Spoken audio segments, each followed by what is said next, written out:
Hello there, welcome to the major news broadcast for the day on Ogtv. My name is Adewale Dosumu. Ogun State government is ready to host world-class 2019 African Drum Festival. Senate passes bill prohibiting manufacture, importation and use of chemical weapons. Major fire engulfs Metville Cathedral of Notre-Dame in Paris. Unity is strength. When there is teamwork and collaboration, wonderful things can be achieved. Business news tonight, Nigeria's inflation drops by 0.06% in March. Details much later. I am Mojisola Sholaja. And on sport news tonight, Senegal confirms Super Eagles friendly ahead of 2019 AFCON. On the news, my name is Moses of Jewumi. Stay with us.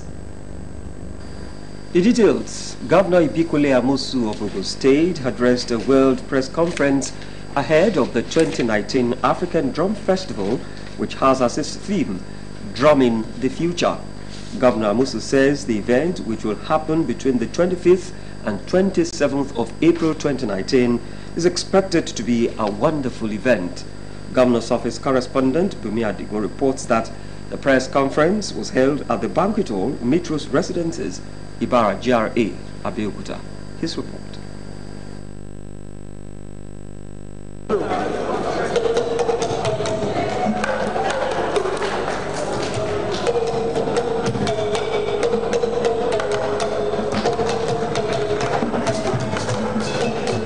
Just like yesterday, the festival started 4 years ago.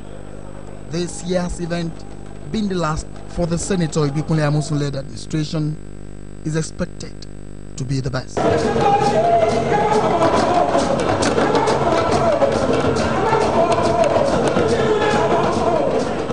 Gathered here are journalists from across culture and tourism enthusiasts, stakeholders in Ogun State, ready to be part of history again, the 4th World Press Briefing of the 2019 African Drum Festival.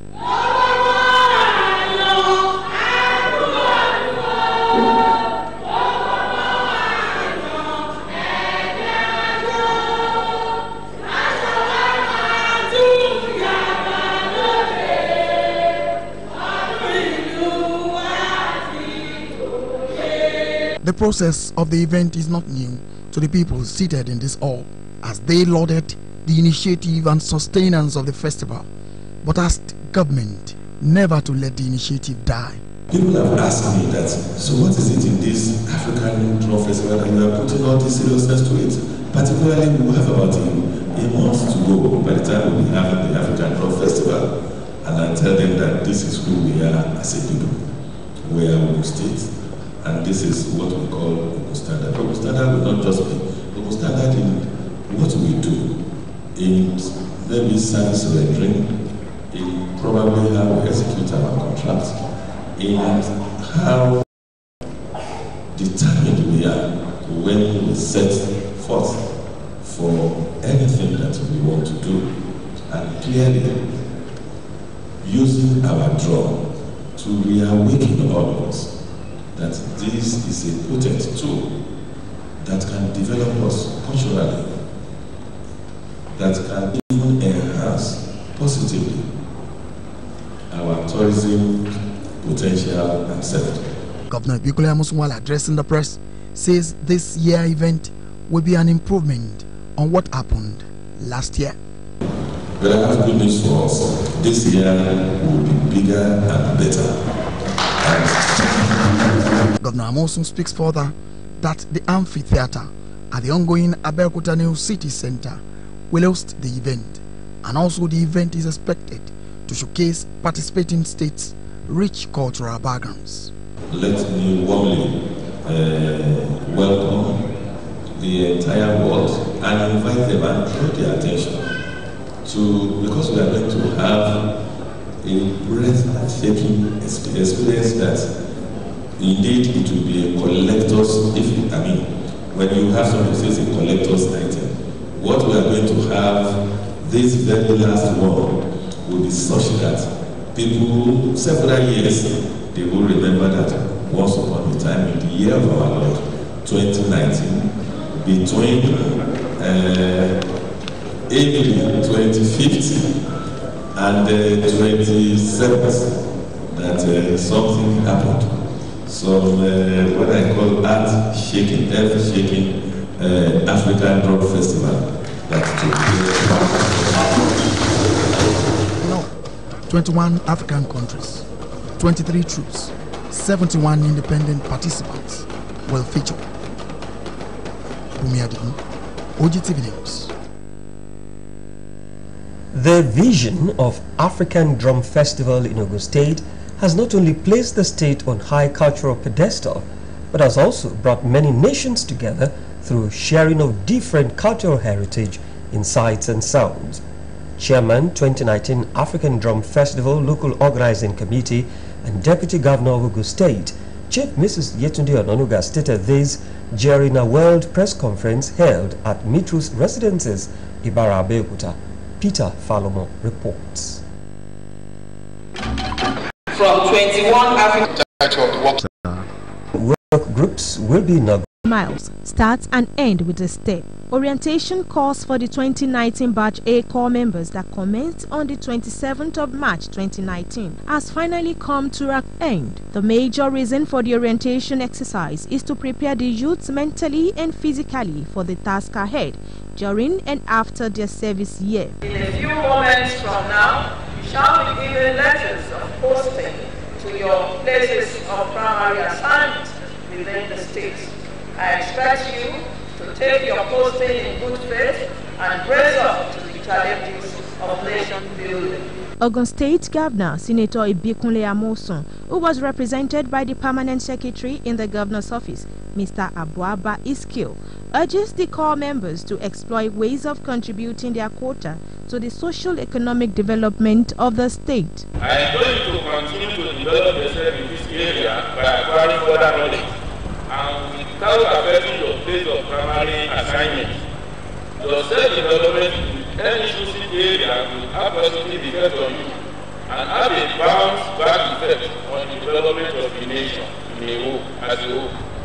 Some core members promised to display their commitment at their places of primary assignments. I'm so happy seeing my posting letter. Like I've been imagining posting to be posted to a radio station. That's my dream, that's a mindset, and I'm seeing it. I'm so happy. I got my dream posting, as in where I wanted to be. That was where they took me to. As in, I'm so happy, I'm enlightened.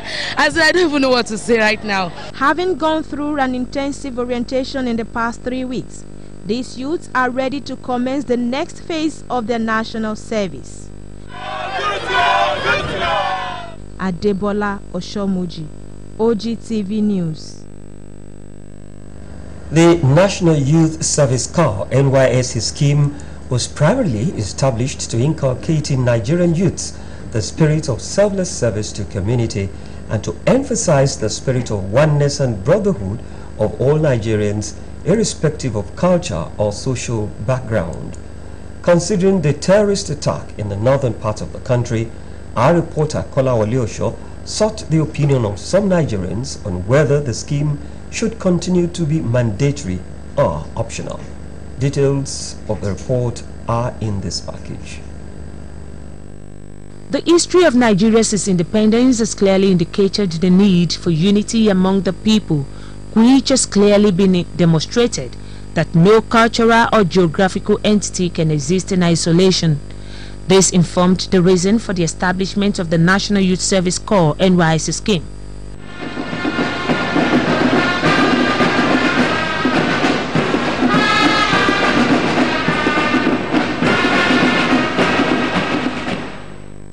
There is no gainsaying that the future of any country depends on the youth, and the Nigerian youth acknowledge these facts and have consistently laid claim to the nation leadership, as universities and other institutions of higher learning are normally expected to be the training ground for these future leaders. The purpose is that people should be able to move from one cultural background and go and understand another cultural background to be able to benefit from what is there, look at their comparative advantage, and bring it to their home. It's like somebody going abroad to learn what is happening in US and coming back in Nigeria to do it. So it's a good intention. The intention of NYSC was a good one. Is to integrate Nigerian youths, to make us see ourselves in Nigeria as one. Among the aims of setting up this scheme is to foster unity among various ethnic groups in the country. Has the aim been achieved? There are parts of this country now that no parent will want his or her child to go and serve. That, of course, had reduced the value of that program. Number two, the money given to them now as allowance, to me, is the value is not enough to sustain the children there. Most parents still subsidize the feeding of their children in states where they post them for youth service. Should the scheme remain mandatory or optional? No, it is supposed to be mandatory, because if it is not mandatory, you will see that some of the big men, children, will not even participate in the scheme, and the objective will have been defeated. As you know, it's a requirement for anybody to be gainfully employed in Nigeria, either in the private sector or in the public sector.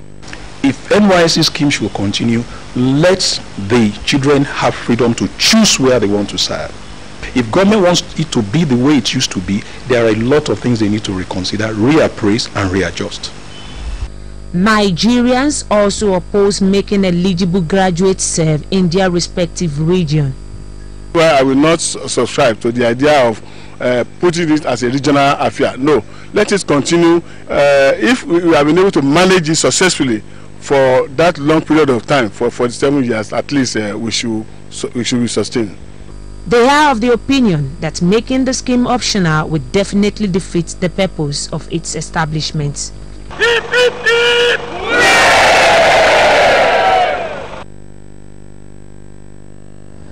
Still ahead on the news, Senate passes bill prohibiting manufacture, importation and use of chemical weapon in the country. We'll bring you details in a moment.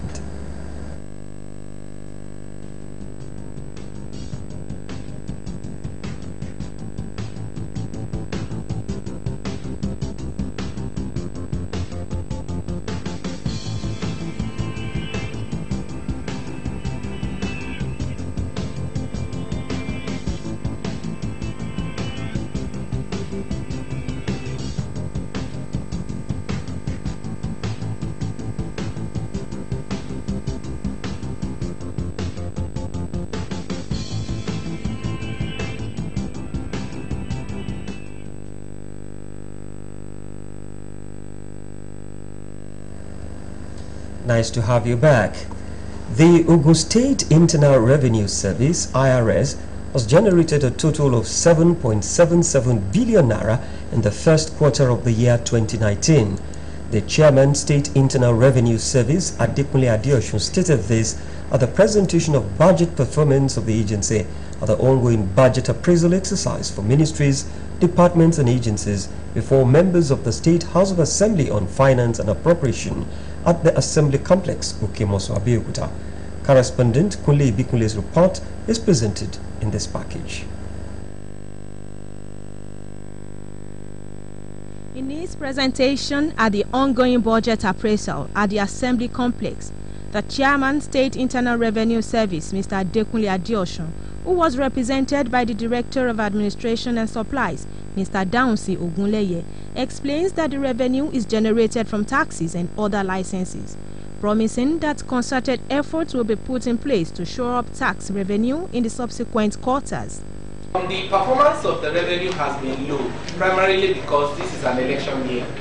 And the first quarter, there was a lot of political activities and election.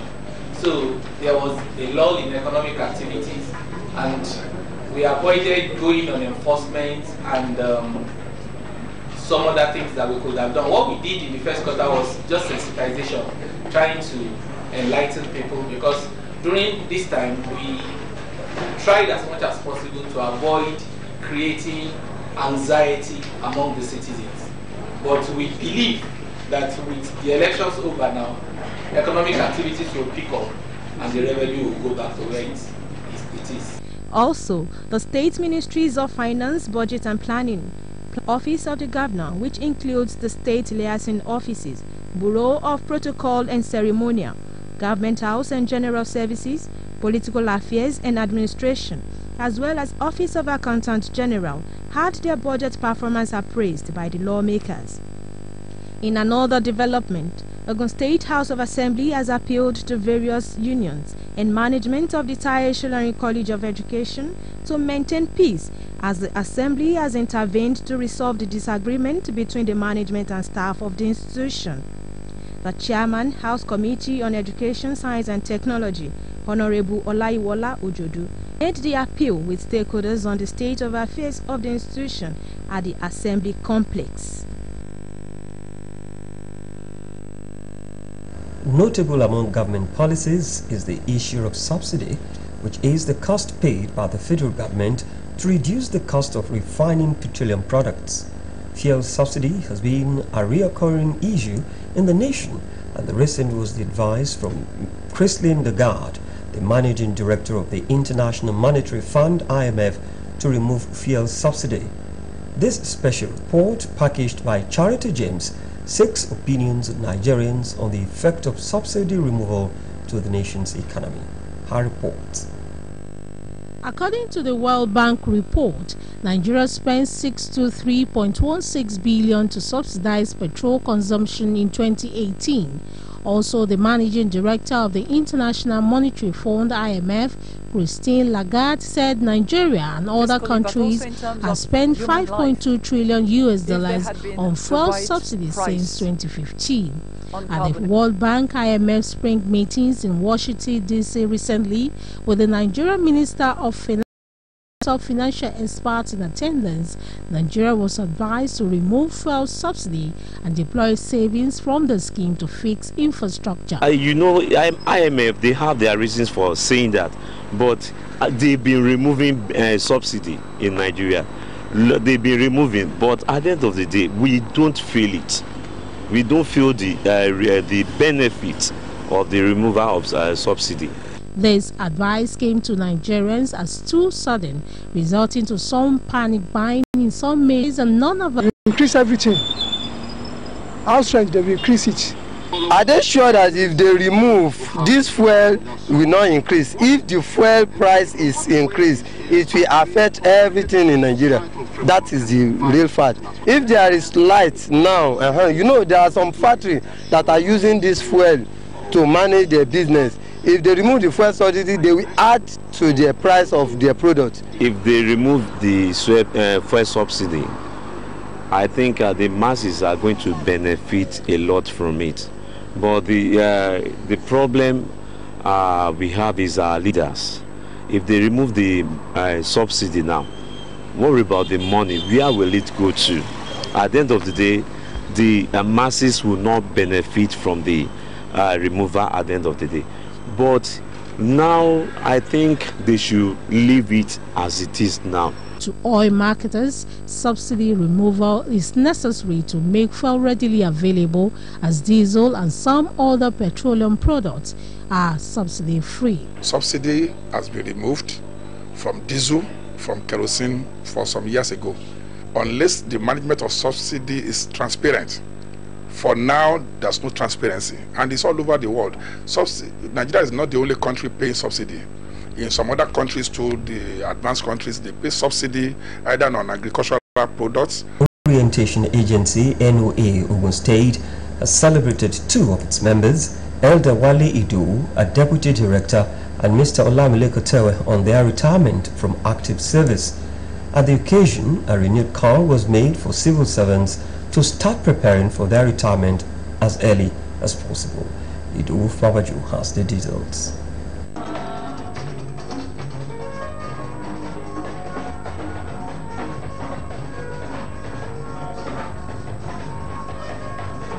These are members of the National Orientation Agency, Ogun State, rejoicing with two of their members who retired recently.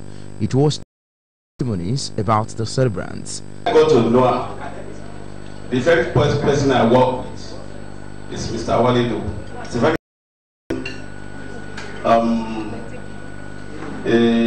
somebody who's academically inclined.